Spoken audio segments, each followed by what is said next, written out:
Hello दोस्तों, SS stadium में एक बार फिर से आपका स्वागत है। तो आज हम देखेंगे फंडामेंटल राइट। हमारे व्यूवर्स का मतलब काफ़ी दिन से डिमांड था कि मौलिक अधिकार पे एक वीडियो बनाया जाए। हालांकि हमें तो पूरा कॉन्स्टिट्यूशन पढ़ाना है, लेकिन फिर भी आज हम स्टार्ट करते हैं फंडामेंटल राइट। ठीक है, तो फंडामेंटल राइट को देख लेते हैं क्या है फंडामेंटल राइट।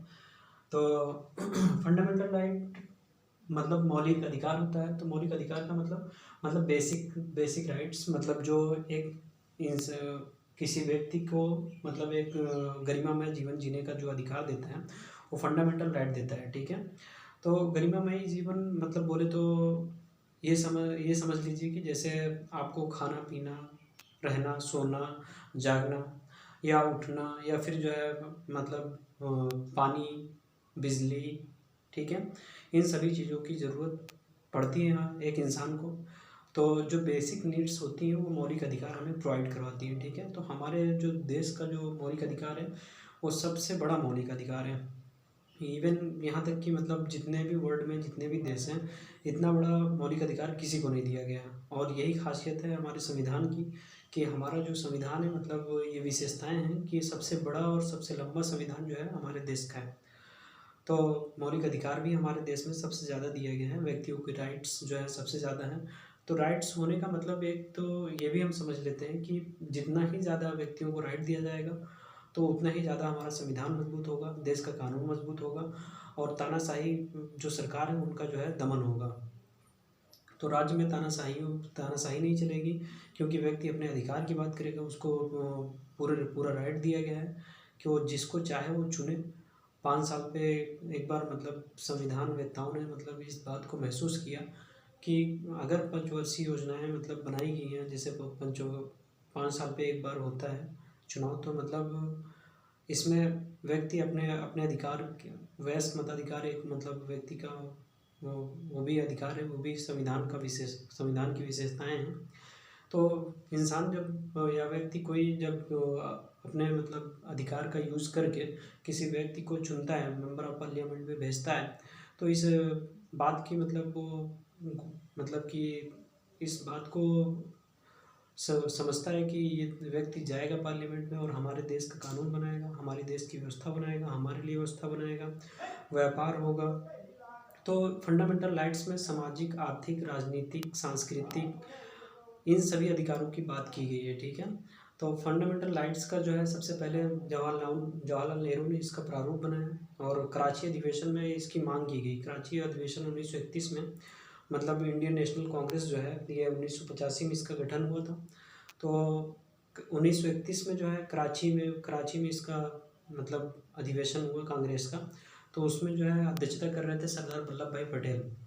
तो 1931 में कराची अधिवेशन में मतलब घोषणा पत्र में, कांग्रेस के घोषणा पत्र में मौलिक अधिकारों की भी मांग की गई। तो सबसे पहले वही मांग की गई थी। ठीक है, और इसका जो प्रारूप लिया गया है वो यूएसए के संविधान से लिया गया है, जबकि यूएसए का संविधान में मौलिक अधिकार बहुत छोटे हैं और अपने देश का जो मौलिक अधिकार है वो बहुत बड़ा है। ठीक है, मतलब मतलब जितने भी राइट होते हैं वो सब राइट को जो है इसीलिए कहा जाता है कि संविधान मतलब जीता जागता है एक संविधान है। और देश की जो आत्मा है वो संविधान में बसती है। और कई संविधानवेत्ताओं ने ये भी कहा कि मौलिक अधिकार जो है मतलब कॉन्स्टिट्यूशन का जो है वो आत्मा है। ठीक है, तो हम समझेंगे कि मौलिक अधिकार क्या होते हैं, कैसे होते हैं, इसको तो हमने समझ ही लिया। और फिर अब देखते हैं कि इसमें प्रोविज़न क्या क्या है। ठीक है, तो यूएसए के संविधान से इसको लिया गया। ठीक है, और भारत का जो इसको जो है मौलिक अधिकारों को भारत का अधिकार पत्र कहा जाता है, मैग्ना कार्टा। ये फ्रांसिस का एक शब्द है। ठीक है, इंग्लैंड में इसका प्रयोग होता है मैग्ना कार्टा का। और इसको जो है फंडामेंटल राइट को भाग 3 में, कुल जो भाग हैं संविधान के वो मूल संविधान में 22 भाग थे। ठीक है, और जो अनुच्छेद थे वो 395 थे और अनुसूचियाँ जो है 8 थी। मूल संविधान की बात कर रहा हूँ जब संविधान सभा लागू हुआ 26 नवंबर 1946 को संविधान सभा को गठित किया गया और 26 नवंबर 1949 को जो है अपना संविधान बन के पूरा हुआ 2 साल 11 महीने 18 दिन में। और 26 जनवरी 1950 को लागू हुआ हमारा संविधान। ठीक है, तो जो 26 जनवरी 1950 को बन के जो लागू हुआ, तो उसमें कुल 8 अनुसूचियाँ थी और 395 अनुच्छेद थे और जो भाग थे वो 22 थे। ठीक है, तो वर्तमान में जो है भाग 25 हैं कुल। ये अभी प्रीलिम्स के लिए, एग्ज़ाम के लिए बहुत ही महत्वपूर्ण है। कोई भी जो वनडे एग्ज़ाम दे रहा हो एसएससी, बैंक, रेलवे, इन सब के लिए महत्वपूर्ण है यह सेशन, और यूपीएससी के लिए भी यह सेशन महत्वपूर्ण है। ठीक है, और मतलब एक तरह से समझ भी हो जाएगी कि मौलिक अधिकार क्या होते हैं, और मतलब जो गांव देश में जो लोग रहते हैं, ठीक है, मतलब सबको देखना चाहिए, एक परिवार या फैमिली वालों को भी ये देखना चाहिए, क्योंकि ये आपके अधिकार की बात की गई है इसमें, ना कि कोई अलग से मतलब कोई इसमें प्रोविज़न किया गया है।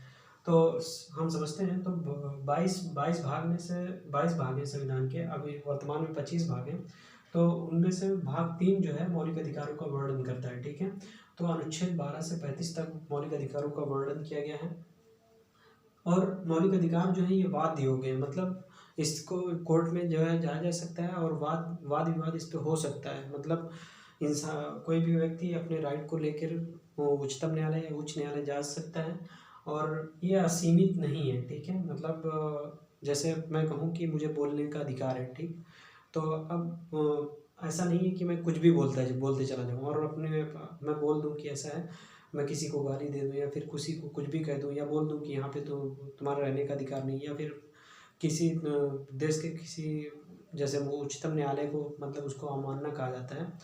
तो उच्चतम न्यायालय का अगर उच्चतम न्यायालय किसी जज के खिलाफ आप बोलते हैं कि जज जो है ऐसा है वैसा है, गलत है, गलत निर्णय दिया, गलत जजमेंट सुनाया, किसी पार्टी से मिला हुआ है, तो यह न्यायालय का अवमानना का हनन होता है। तो इसके खिलाफ आप मुकदमा दर्ज हो सकता है। तो भाग 3 में अनुच्छेद 12 से 35 में इसका वर्णन किया गया है। वाद योग्य है, मतलब उच्चतम न्यायालय इसको लेकर आपके अधिकारों को, मौलिक अधिकारों का हनन होता है तो आप उच्चतम न्यायालय जा सकते हैं। और इसमें जो है कोई परिवर्तन, मतलब युक्त प्रतिबंध लगाया जा सकता है, और इसमें वक्त आने पर उच्चतम न्यायालय मतलब उच्चतम न्यायालय या संसद इसमें संशोधन भी कर सकती है।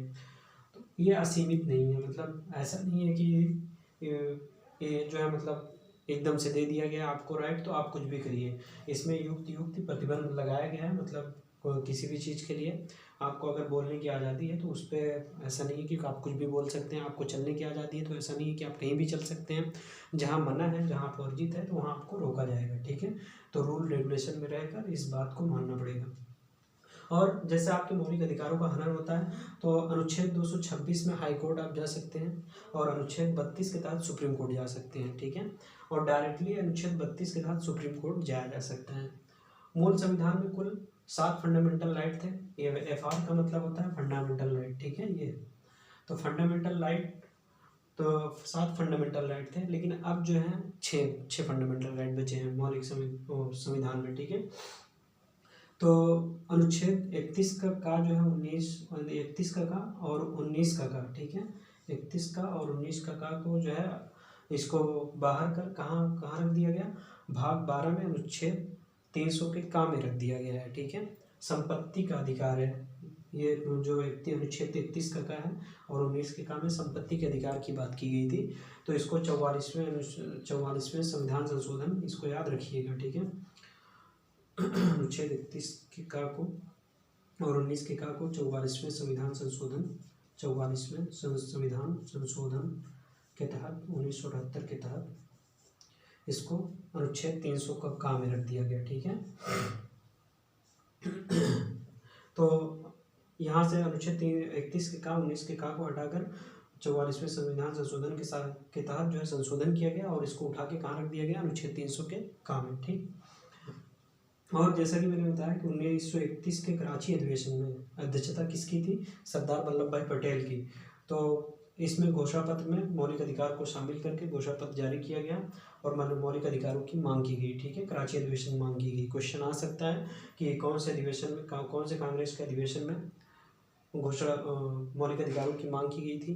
तो आप बताइएगा कि मौलिक अधिकारों की मांग जो है 1931 के कराची अधिवेशन में मांग की गई थी। अध्यक्षता कौन कर रहा था, सरदार वल्लभ भाई पटेल। ठीक, इसका प्रारूप कौन तैयार किया गया था, तो जवाहरलाल नेहरू ने इसका प्रारूप तैयार किया था। ठीक है, अब बात आती है कि मतलब कितने कितने राइट दिए गए हैं। जो सामाजिक, आर्थिक, सांस्कृतिक, राजनीतिक अधिकारों की बात की गई है आर्टिकल 12 से 35 तक, तो उसमें से पहला है समता या समानता का अधिकार, और दूसरा है स्वतंत्रता का अधिकार, और तीसरा है शोषण के विरुद्ध अधिकार। तो समता समता या समानता का अधिकार जो है आर्टिकल 14 से आर्टिकल 18 तक है, ठीक। स्वतंत्रता का अधिकार जो है आर्टिकल 19 से आर्टिकल 22 तक, और तीसरा है शोषण के विरुद्ध अधिकार आर्टिकल 23 से 24 तक। धार्मिक स्वतंत्रता का अधिकार आर्टिकल 25 से 28 तक। संस्कृति एवं शिक्षा संबंधी अधिकार आर्टिकल 29 से 30 तक। छठवां है संपत्ति का अधिकार, इसी को जो है यहाँ पे दिखाया गया है कि 631 के का और 19 के का में था, तो इसको 44वें संविधान संशोधन 1978 के तहत अनुच्छेद 300 के का में रख दिया गया, ठीक है। तो संपत्ति का अधिकार जो है इसको हटा के कहाँ रख दिया गया, अनुच्छेद 300 के का में। फिर सातवां जो मौलिक अधिकार था वो संवैधानिक उपचारों का अधिकार आर्टिकल 32 के तहत, ठीक है। तो हम समझ लेते हैं कि समता या समानता का अधिकार क्या होता है 14 से 18 तक जो दिया गया है। तो समता मतलब इसमें विधि के समक्ष समता की बात की गई है। विधि के समक्ष समता की मतलब जो भी कानून राज्य बनाएगा तो वो हर व्यक्ति के लिए समान होगा, ना कि किसी व्यक्ति के लिए अलग और किसी व्यक्ति के लिए अलग, ठीक है। सबके लिए एक समान संविधान बनेगा, एक समान कानून बनेगा। और स्वतंत्रता का अधिकार जो बात की गई है 19 से 22 में, तो यहाँ पे जैसे 14 से 18 में बता रहा था, तो आर्टिकल 14 विधि के समक्ष समता, और आर्टिकल 15 जो है धर्म, मूल, वंश, जाति, लिंग, जन्मस्थान के आधार पर भेदभाव का प्रतिषेध। मतलब इन आधारों पे मतलब किसी से भेदभाव नहीं किया जाएगा। आप किसी भी धर्म के हो सकते हो, आप किसी भी मतलब कोई लड़की हो सकती है, कोई लड़का हो सकता है, तो इस आधार पे भी किसी से भेदभाव नहीं किया जाएगा। और आर्टिकल 16 है मतलब सरकारी नियोजन में किसी भी सरकारी संस्थाओं में आपको नियोजन की बात की जाएगी, मतलब आपको नौकरी दी जाएगी, आप उसके एलिजिबल हो तो आपको आरक्षण, किसी को आरक्षण दिया गया है, किसी को जो है जनरल कैटेगरी मतलब कैटेगरी डिवाइस की गई है, जनरल, SC ST OBC। तो अगर आरक्षण आपको मिल रहा है तो जैसे 27% जो है OBC को दिया गया आरक्षण, तो आप इन आरक्षणों के तहत जो है आपको नियोजन की बात की गई है। कहाँ पे, आर्टिकल 16 में। आर्टिकल 17 में जो है अस्पृश्यता का अंत। तो इन चीज़ों का मतलब समावेश किया गया है। स्वतंत्रता का अधिकार आर्टिकल 19 से 22 तक बात की गई है। तो 19 में यहाँ पे वाक एवं अभिव्यक्ति की स्वतंत्रता दी गई है, ठीक है। और आर्टिकल 19, आर्टिकल 20, आर्टिकल 22, तो हम इसको बाद में बताएंगे।